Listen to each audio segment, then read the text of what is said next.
Sənə an verirəm izzəti cəlalına. Bizi bu bəladan hifz elə. Yurd yerimizi qəbr evimizə çevir. Amma bizi yurtsuz, vətənsiz qoyub cəlayi vətən etmə. Gəncə torpağını kəfən elə bizə. Amma tapdaq altına salma dədələrimizin türbələrini. Kafirləri sevindirmə. İlahi, sən verdin bu həyatı, sən də alacaqsan. İlahi, verdiğin bu canın vətən namus yolunda şəhidliyinə izin ver. Pərverdigara, al verdiğin bu canı, canından qopanları, ama bizim diri gözlü gavur dustağı olmağımızı rəva bilmə. And verirəm səni sənin böyüklüyünə ilahi.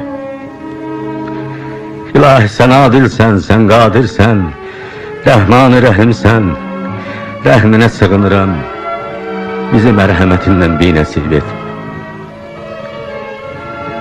İlahi,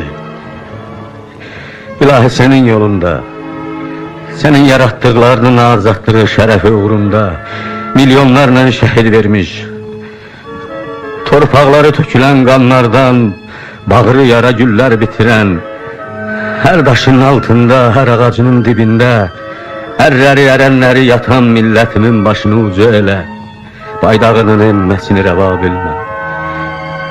And verirəm səni ərsiz, atasız, qardaşsız qalan qızlarımızın, qadınlarımızın, analarımızın göz yaşlarına, bizi onların göz yaşları ilə xəcalət et.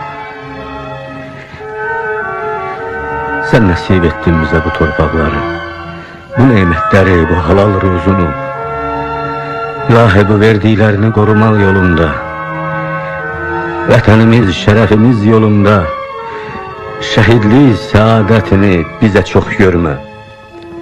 Ya Allah, ya Allah, ya Allah, ya Adil Allah, ya Qadir Allah, ya Rəhman-ı Rəhim Allah.